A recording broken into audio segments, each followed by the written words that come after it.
حضرت مریم وہ پاکباز اور پاکیزہ عورت ہیں جن کے نام پر قرآن مجید میں ایک پوری سورت اتار دی گئی، اور قرآن پاک آپ کی پیدائش، پرورش، کفالت اور آپ کے ہاں حضرت عیسیٰ کی پیدائش کے واقعات کو کھول کھول کر بیان کرتا ہے تاکہ لوگ اللہ تبارک و تعالیٰ کی محبوب بندی کے بارے میں کوئی شک و شبہ نہ رکھیں۔ حضرت مریم علیہ السلام حضرت داؤد علیہ السلام کی نسل سے تعلق رکھتی ہیں۔ آپ کے والد محترم اس دور میں بنی اسرائیل کے امام نماز تھے اور آپ کی والدہ محترمہ بھی عابدہ اور زاہدہ خاتون تھیں۔ اس دور میں اللہ تعالیٰ نے بنی اسرائیل پر حضرت زکریہ علیہ السلام کو مبعوث فرمایا تھا۔ جب حضرت مریم علیہ السلام کے والدہ کے ہاں اولاد نہیں تھی تو انہوں نے اللہ کے نام پر یہ نظر مانی کہ اگر ان کے ہاں اولاد ہوئی تو وہ اسے بیت المقدس کی خدمت کے لیے وقف کر دیں گی۔ اس وقت کے رواج کے مطابق جو لڑکا اللہ تعالیٰ کے نظر کر دیا جاتا وہ نہ تو شادی کرتا تھا اور نہ ہی دنیاوی مشاغل میں دلچسپی لیتا تھا، صرف عبادت گاہ کی خدمت کرتا اور خود عبادت میں مشغول رہتا تھا۔ حضرت بی بی مریم کی والدہ نے بھی بیٹے کے عطا کرنے کی دعا اس لیے کی تھی کہ رواج کے مطابق عبادت گاہ کی خدمت کے لیے تو صرف لڑکوں کو قبول کیا جاتا تھا، لڑکیوں کے لیے یہ اجازت نہیں تھی۔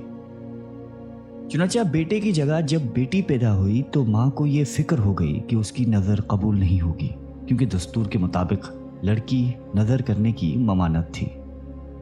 اسی کشمکش میں اللہ تعالیٰ سے یہ دعا کی کہ اے رب، میں نے تو لڑکے کی درخواست کی تھی،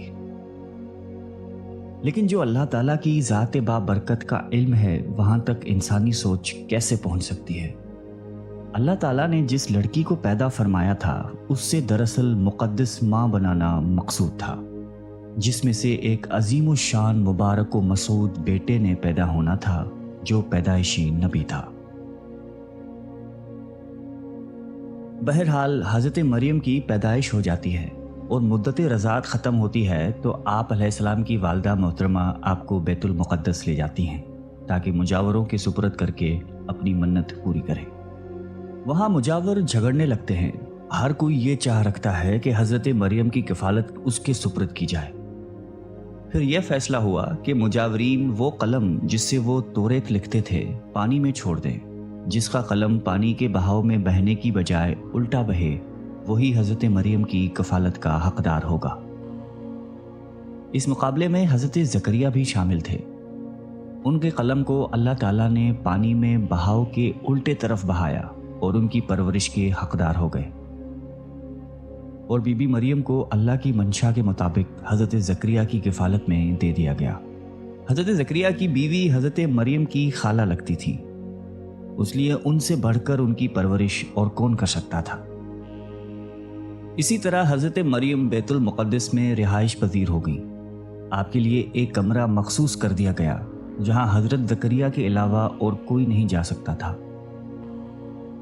آپ دن رات اللہ تعالیٰ کی عبادت میں مشغول رہتی تھیں۔ جب بھی حضرت زکریا آپ کے پاس آتے تو وہ حیران ہوتے کیونکہ آپ کے پاس بے موسم پھل موجود ہوتے تھے۔ گرمیوں کے پھل سردیوں کے موسم میں اور سردیوں کے پھل گرمیوں کے موسم میں آپ کے حجرے میں موجود ہوتے تھے۔ حضرت زکریا کی حیرت بجا تھی، تبھی حضرت مریم سے پوچھا کہ یہ پھل کہاں سے آتے ہیں، کون دے کر جاتا ہے آپ کو؟ حضرت مریم پرسکون ہو کر فرماتی ہیں کہ اللہ کے پاس سے۔ تبھی حضرت زکریا نے اللہ تبارک و تعالیٰ سے وارث کے لیے دعا فرمائی۔ آپ کی بیوی کے بانجھ ہونے کے باوجود معجزۂ خداوندی سے آپ کے یہاں حضرت یحییٰ کی ولادت ہوئی۔ حضرت مریم کی عظمت اور فضیلت کو رب کریم نے بار بار قرآن مجید میں فرمایا ہے اور اپنی مومنہ بندی کی پاکیزگی اور پاک دامنی کا اعلان کیا ہے۔ حضرت بی بی مریم کی عمر جب تقریباً 15 سال ہوئی تو ایک فرشتہ خوبصورت نوجوان مرد کی شکل میں نمودار ہوا، جسے علیحدگی میں دیکھ کر حضرت مریم خوفزدہ ہوئیں اور وہ اپنی عصمت کی حفاظت کے لیے فکر مند ہو گئیں۔ گو کہ فرشتے کے چہرے پر تقویٰ کے آثار نمایاں تھے، تاہم بی بی نے اپنی عصمت کی حفاظت کے لیے خود کو اللہ کی پناہ میں دے دیا۔ یہ ایک عفت اور پاک بازی کا ایک طرح کا امتحان تھا جو اللہ کے خاص بندوں پر اکثر ہوتا ہے۔ آپ نے اس شخص سے کہا کہ وہ وہاں سے چلا جائے۔ ان کی پریشانی دیکھ کر نوجوان نے کہا کہ گھبرانے کی ضرورت نہیں، میں انسان نہیں ہوں، اللہ تعالیٰ کی طرف سے بھیجا ہوا ایک فرشتہ ہوں۔ آنے کی وجہ بتاتے ہوئے فرشتے نے کہا کہ آپ کو ایک پاکیزہ اور مبارک و مسعود بچے کی ولادت کی خوشخبری دینے آیا ہوں۔ حضرت مریم کو انتہائی تعجب ہوا۔ وہ بولی کہ یہ کیسے ممکن ہے، کیونکہ وہ شادی شدہ نہیں تھی۔ فرشتے نے کہا کہ اس سے پہلے اللہ تعالیٰ حضرت آدم علیہ السلام کو ماں اور باپ دونوں کے بغیر پیدا فرما چکا ہے، اور حضرت حوا علیہ السلام کو صرف مرد کے وجود سے پیدا فرمایا گیا۔ حضرت مریم جب حاملہ ہوئیں تو ایک دور جگہ چلی گئیں۔ اس بارے میں ایک قصہ کئی بزرگوں نے ذکر کیا ہے کہ جب آپ کا حمل ظاہر ہوا تو سب سے پہلے بنی اسرائیل کے عابد اور زاہد شخص وہب بن منبع، جو آپ کے خالہ داد بھائی تھے، انتہائی تعجب میں پوچھا کہ اے مریم، کیا بیج کے بغیر کھیتی اگ سکتی ہے؟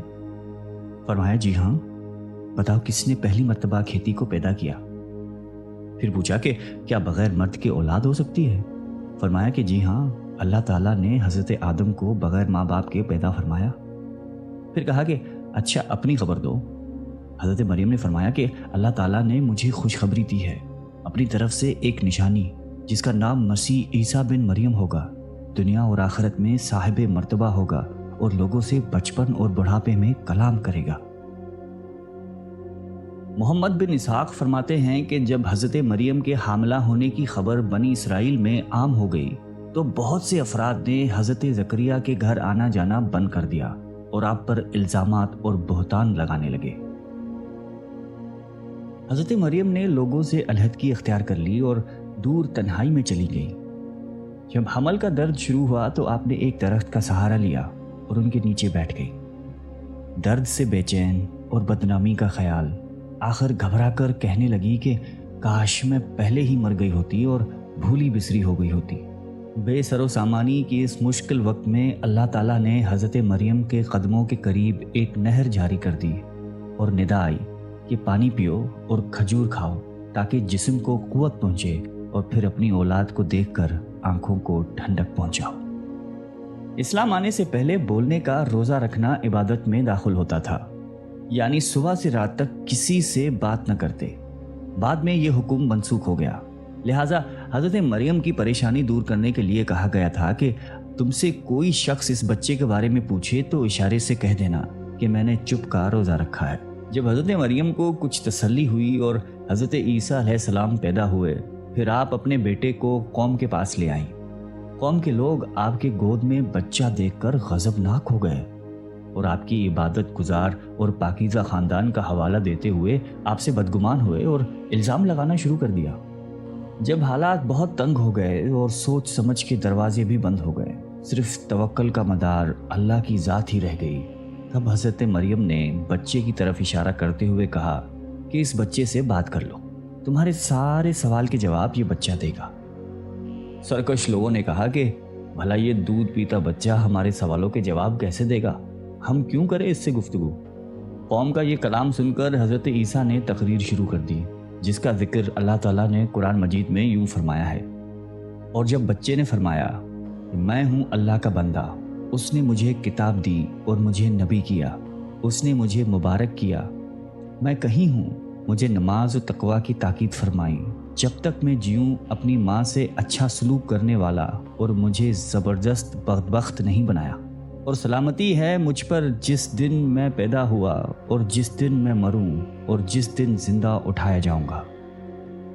حضرت عیسیٰ علیہ السلام کی زندگی کے متعلق اسرائیلی روایات میں بے شمار واقعات موجود ہیں۔ ان میں سے ایک انجیل میں ہے جو حضرت وہب بن منبع سے مقتول ہے۔ حضرت عیسیٰ کی ولادت کے شب فارس کے بادشاہ نے آسمان پر ایک نیک ستارہ روشن دیکھا۔ نجومیوں سے دریافت کیا تو بتایا گیا کہ اس ستارے کا طلوع کسی عظیم الشان ہستی کی پیدائش کی خبر دیتا ہے جو ملک شام میں پیدا ہوئی ہے۔ بادشاہ نے خوشبوؤں کے عمدہ تحفے دے کر ایک وفد کو ملک شام روانہ کیا۔ ملک شام پہنچ کر وفد نے یہودیوں کے بادشاہ سے تمام حالات دریافت کرنا چاہے۔ وفد کے زبانی واقعہ سن کر بادشاہ گھبرایا اور پھر وفد کو اجازت دے دی کہ وہ بچے کے متعلق معلومات حاصل کر لیں۔ بارسیوں کے اس وفد نے بیت المقدس پہنچ کر حضرت عیسیٰ کو دیکھا، رو سجدہ تعظیم کیا اور چند روز وہاں قیام کیا۔ اسی دوران اس وفد کے بعض آدمیوں نے خواب میں اپنے بادشاہ کو اس بچے کا دشمن دیکھا۔